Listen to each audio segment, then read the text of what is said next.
Say hello, everyone. My name is Merle Randlepp, and I'm here to give you a session about the product owner challenges. And the audience here, we definitely have lots of developers, hopefully also project managers and clients as well. So either way, if you are in your product owner role or you are communicating with product owners as a team member, as a development team member, I hope you will find something useful in this session. And why I'm here talking about it, because the last 2 years I have been self-employed Agile coach, which means I'm helping actually apply the Agile practices like good retros, dailies, etc. to the different development teams. And also training, Agile training and workshops. And during that time, working with very different teams, I have seen quite a lots of patterns, or it's more correct to say anti-patterns, which have popped up regarding product owner role and responsibilities. So I will share this experience, my experience, with you today. But before we start, we have really to agree about the essence of the product owner role, and let's make agreement that product owner is someone in the client's organization who has the budgets and responsibility, who says what to do, etc. Because I have met also the teams who say, development teams in development software companies, that they have their own product owner. That's not it. Let's agree that client is product owner and apply it as such. The role of product owner is absolutely challenging by itself.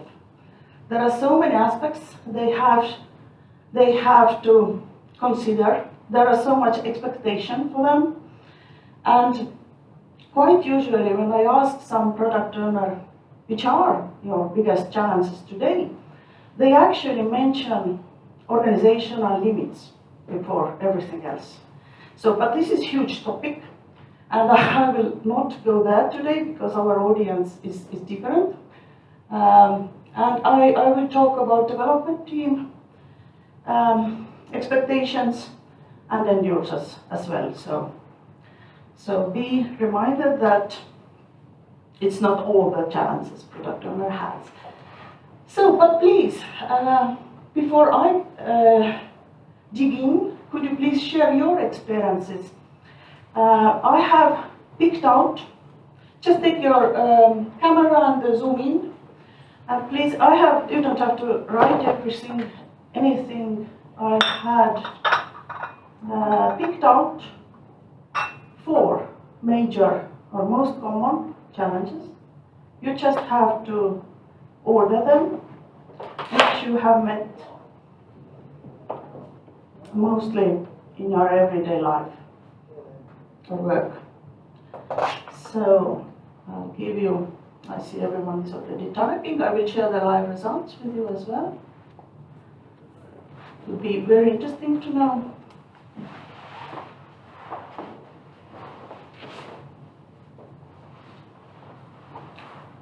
Your experience as well.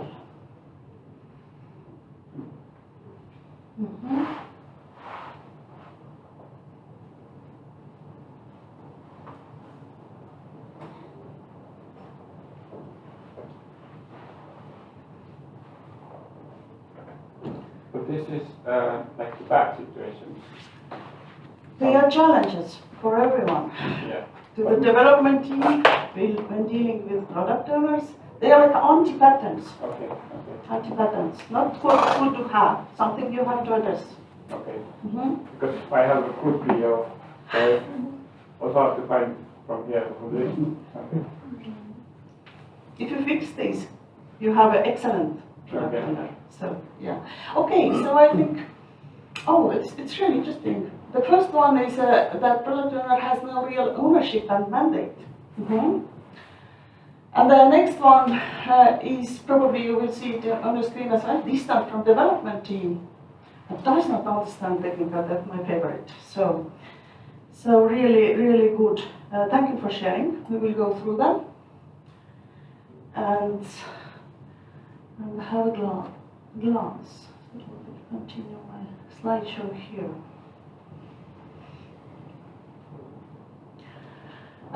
Yes, these are not the only ones, but the major ones. I have quite a few conversations with product owners in that sense, that if you ask a product owner, do you know what your end users' needs are? Of course, who will say no? Of course I know, but if I ask more specifically, okay, please, but what evidence-based or what kind of feedback gathering or what data-based they actually are, they are like, okay, I'm doing this NPS, Net Promoter Score, user satisfaction thing once a year. I say, is that all you do? So this is not enough. And especially it happens with product owners who are working in one product and service too long. They are then like almighty, I know everything. So let's be more humble and admit that actually we don't know.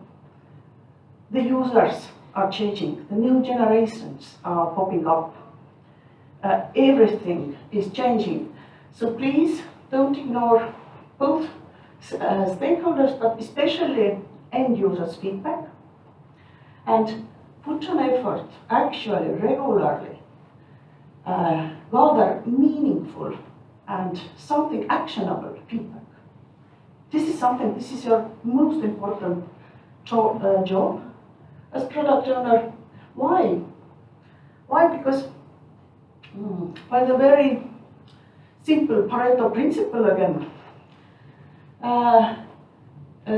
this is actually a relief to the product owners, as I always show this slide for a long time during product owner trainings, that hey, you don't have never enough budget to build everything, all the nice things, all the fancy things, all the cool things, but you will be the excellent product owner if you work on selecting the most important part. Okay, it's 20%, someone says, okay, it's not possible, I say it's possible. Just leave everything out there. And this is something product owners don't think too often, that hey, I don't need to do everything.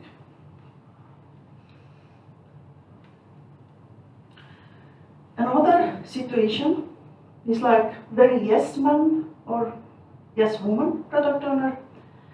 I want it all, because all ideas are like inspiring and everything is cool and they are very enthusiastic. I want to do it all. So don't do it all because of the previous slide. You don't have enough money to do it all, but also you have to prioritize constantly. This is tough. Prioritizing is tough. This is not like dream job. It's much easier to like think about all the cool ideas and stuff than prioritizing. But this is something when the development team feels that their product owner is not prioritizing. Product owner doesn't say that, okay, even if asked, this is more important than this, we say, oh, both are very important. So this is not the issue never. You have to like wait. Then development team should really address it and say that, okay, no, that's not possible. Just take the accountability as product owner and prioritize it. Okay, why? Because less is always more. This is the Yahoo before Google. Yahoo tried to do it all, and you can see the small search box on the top of it. It never works, doing it all. You always have to focus on something like Google, and then you're gonna actually win in this very competing market. And sure, you have to know which are your golden bricks and choose them wisely, because you are limited by resources and everything. So choose wisely, and don't think it's easy, but you have to do it all the time, not only at the beginning of the project, all the time. So this is the key actually. And how do you know what prioritize? Before you have user feedback, you have systemized, structured user feedback. You know what actually users want. So based on that data, based on that evidence, you prioritize, not by your own understanding. Okay, the third situation. Let me get back onto that. It happens more in like younger product owners, that they are really not sure what they should do. And yes, I understand that everyone has to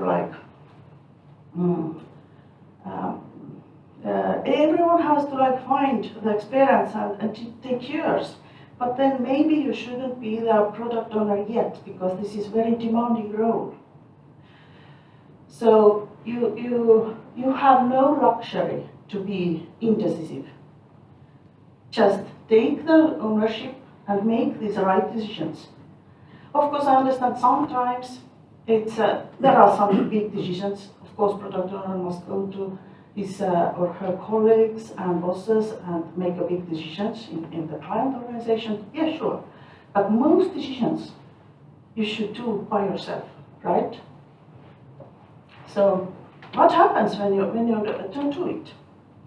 Well, this is coming up, but why? Because this is your job. Here it's visible that, okay, I have typo here, did the right thing, and developers are responsible to do the thing right. The Scrum Master build it fast. Yeah. So you have to say and decide, because I see too often that developers are pushed to make these business decisions, and actually they hate that. I believe you relate with me. They want to decide how to do things, which technologies to choose, how to do this, and just this craftsmanship and mastery in that is important to development team. But please say me what to do, and I will say how.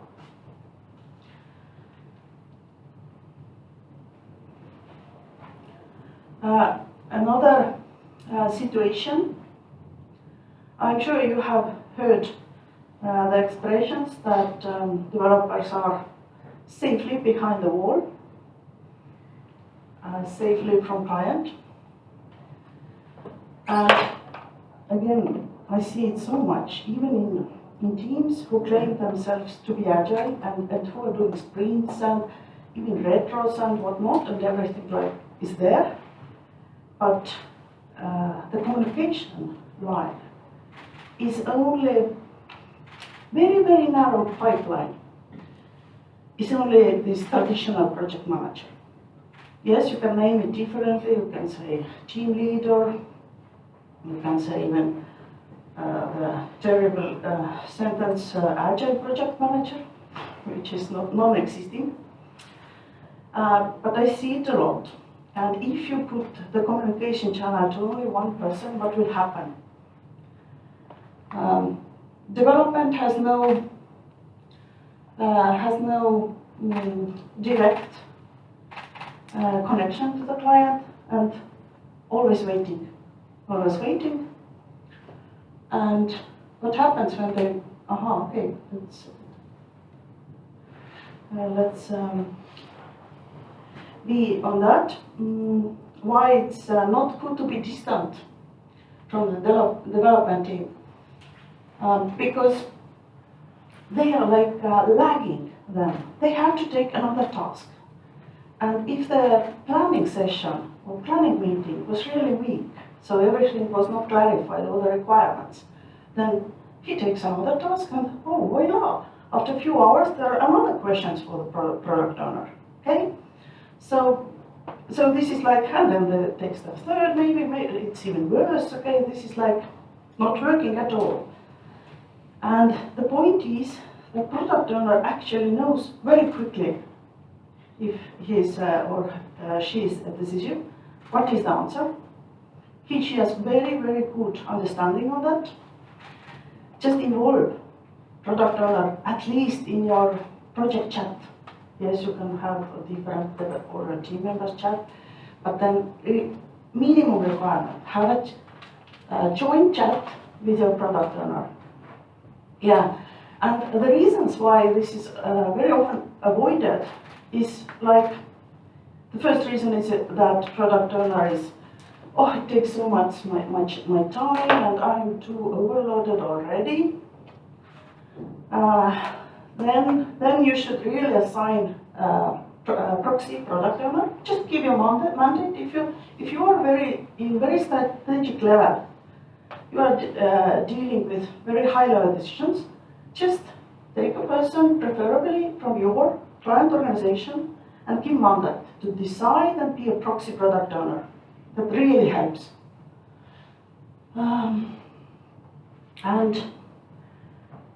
This is important because you all know, as developers or other team members, what is context switching. Ragnar mentioned that as well. So this is actually scientifically improved image. So the context switching means that the pace will be so slow you actually can't do anything in normal and expected time. So I think normal is to have maximum 2 projects, of course, preferably 1. But if it was mentioned in previous session, this 5, you can see what happens actually here. You will lose so much time to context switching. It's usually considered 20% you lose context switching at least. So, and usually product owners even they are not aware of it, that this is so important. They are like, oh really? Oh, why? I didn't know. So most of the challenges we are talking here are actually problem solving is simply talking and raising the awareness. It is that simple. That product owners just don't know. And if you give them arguments, it's not very hard to convince product owner that that's why we are not developing quickly enough as you would like us. That's why our team is not efficient. That's why our team is unhappy. That's why things are not working. So argumentation and talking is actually, it resolves most of the problem. It doesn't resolve few problems only. Remember, we had this, this is a product owner. If the people is young and doesn't have courage to take the decisions, it takes years to develop there, personally and otherwise. So this is the rare case. I want to say it. This is the rare case you should replace product owner. Otherwise, all programs can be solved.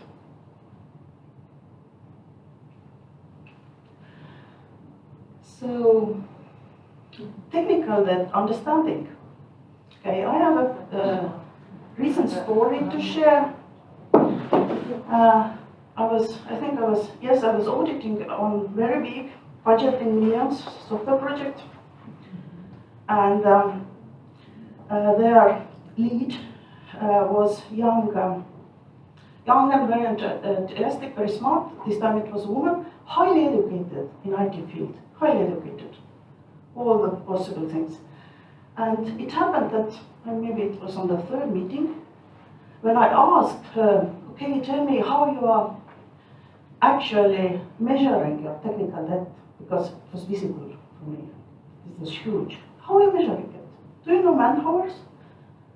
You need to put to fight or at least limit to some extent this technical debt.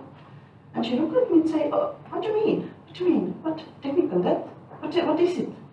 And then I realized that oh my God, maybe even in universities they don't teach it. Is that possible nowadays?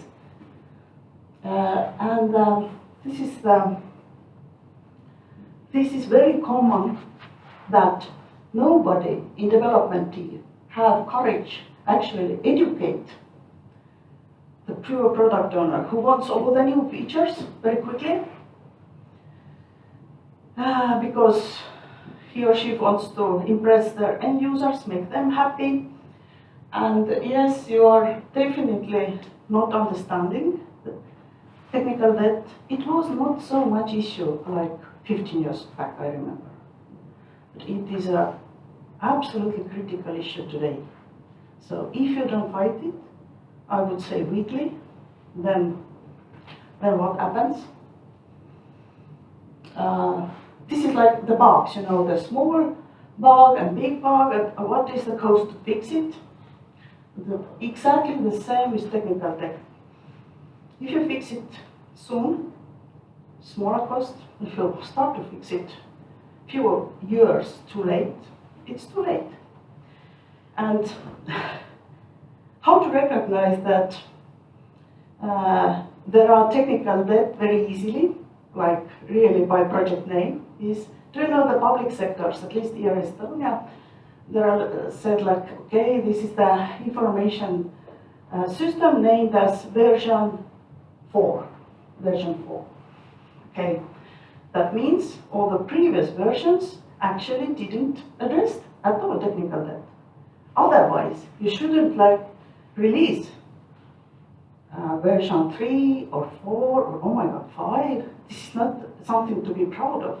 This is to be ashamed of, that you have this big information system 4. This is hard to understand and usually ignored technical debt. And in a few years, I think the statistics or facts are that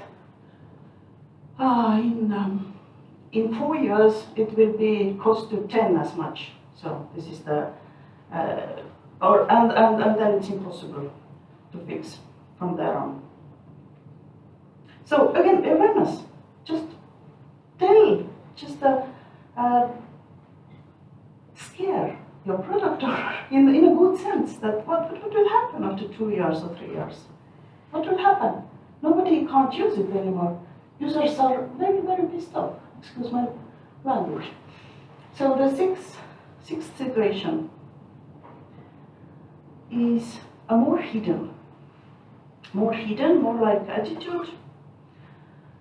This happens when product owner has a very strong technical background. Sometimes, and actually this is a good thing in general to have good technical background because all our very famous big unicorns have CEOs as with technical background, but they have all became to the level that they see high picture and they ignore details. So, but in case you have this kind of product owner who wants exactly tell you what technologies to choose, how to do it, then you have problem. Then ask instead that give me clear objectives and product roadmap, and I will think how to do it. This is the very, very common relationship between what and how. So why? This is very true that self-organized, self-managed teams are more efficient, absolutely. This is the example of it. If you say to the development team as a product owner, just build the bridge, they will build this bridge. But if you tell them the problem to solve, and you tell them, okay, we actually want to reach from one village to another without getting wet, then people start thinking, and actually lots of good ideas will pop up. Because maybe it's not only bridge, maybe we can build a ferry, Maybe we can take a tunnel. Maybe we can move the villages all together. So just leave the program to the development team. Of course, you can say what you think, how you should like deal with it, but this is very fair balance between alignment and authority. And this should be, of course, it is like every leader knows this balance, but also product managers should know it, that everyone wants to be in this upper right corner. So you are saying that what we need to do, and you have the best solutions from your best experts to telling you what are the possibilities to do that. So let's try to be in that corner. Okay? So another hidden attitude, and again happens even not recognizing it, it's happening, it just happens beside everything. Underlying hidden behavior is when product owner is maybe too dominant, and or even project manager, it applies as well, and says that don't you worry about the future and stuff, just do your work, I will do mine, don't you worry, I will prioritize, I will like I will be there, I will communicate with you frequently, I'm like perfect product owner, I will do everything that. But if you forget this last piece, like psychological and emotional piece, things are never be happy. You will not achieve the team happiness without actually giving the meaningful reasoning for your development team to do it. So, and how to do it? It's very good practice. Okay, first, very often, too often, I have met developer teams without the client presenting. They are well paid, everyone is. They like the colleagues, the team atmosphere is perfect, everything is like perfect, but somehow they say something is missing. Something is missing. I don't know why or where we are going or what's happening, and this is like something inside you. Everyone's inside me that I want to do meaningful work, right? I believe you can all relate to that, but it's very rarely addressed. And what we have done as to help to do meaningful thing, for example, I would say, okay, could you organize like I don't know, the names are different, vision day or big roadmap planning day, like only twice a year. It's not even needed quarterly, it's twice a year. And you bring everyone there, and you share where you are in your product, and you also remind why we are doing this product, to whom, why it is so cool. You share your vision with people, and you can't even imagine what magic will happen after that. Because the first time developers will realize that, okay, I can relate to that project. I like my work. And I know where we want to be after 1 year or even 2 years. And the benefits are huge. Benefits are huge, and what is the effort? Twice a year, just a day, 2 days a year. And it helps a lot. Of course, you need to prepare it and everything. This is the search from research from quite recent. It involved all European countries, so same culture with us. And what it means to be meaningful work. What is like basic principle behind it. And as you can see, relatedness is the first one. I think it was 2 years ago. And autonomy, we talked about alignment and autonomy, self-managing everything, is the second place. Everything else, including even the career developments and personal growth, even the salary is somewhere here. So just please remind it yourself and colleagues that we have more and more younger people, younger generations with us who actually doesn't care nothing else than meaningful work. So this is something you should not forget, I hope. And I think this is like finalizing quote, which I like very much, that what is your mission as a product owner? At the end of the day, your job isn't to get all these requirements right, but change the world, for the better, of course, for the better. So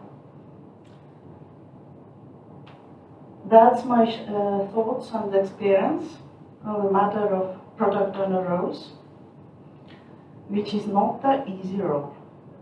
Very demanding, but very cool as well. So I will take your questions. Yes? So you talked about the PO as a proxy, and you talked from the context of having a client and the development team in different organizations. But what if they are in the same organization? You have an internal team. Yeah. Is it possible that, for example, a developer is acting as a PO as proxy? Then, of course. Yeah. Because they are in the same, it's internal team. Yeah, you can sure share this role in the development team as well, who knows the business requirements good enough, who talks to other business people and everything that, yes, sure. But internal teams are quite a few part of all the teams. But yeah, you're totally right. Thank you for this comment. Yeah, so it's specifically about sort of the conflict of interest in terms of when you have a consultancy and client organization, because they might have different interests. It's conflict more, not like interest, because they all want to do a great product or service. That's the higher purpose. It's more like expectation conflict. And also working agreements, different working agreements in different organizations. So how to bring it together and agree that we are working this and your responsibility is this and we do that. So actually the responsibility lines are super important. Scrum supports it, yes. But while you are maybe adding your, maybe you share your feedback just for myself, because I'm also gathering all the feedback all the time.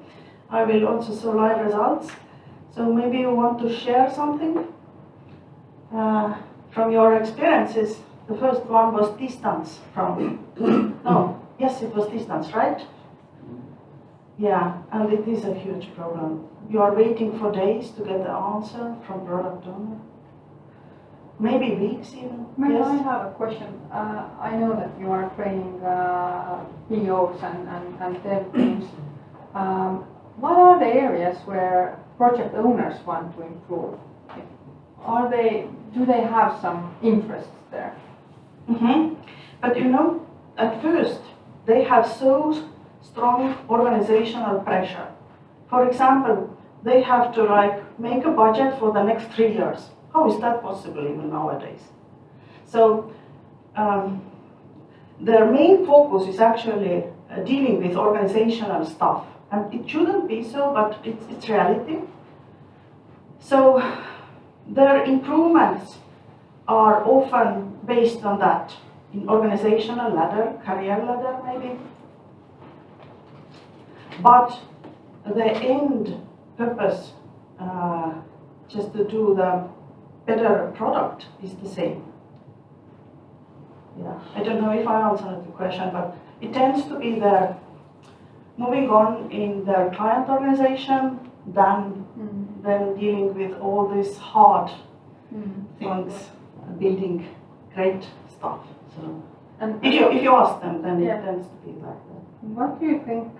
What are the aspects that project teams can help POs so that they can be better in their everyday decision making and such things? One word: educate.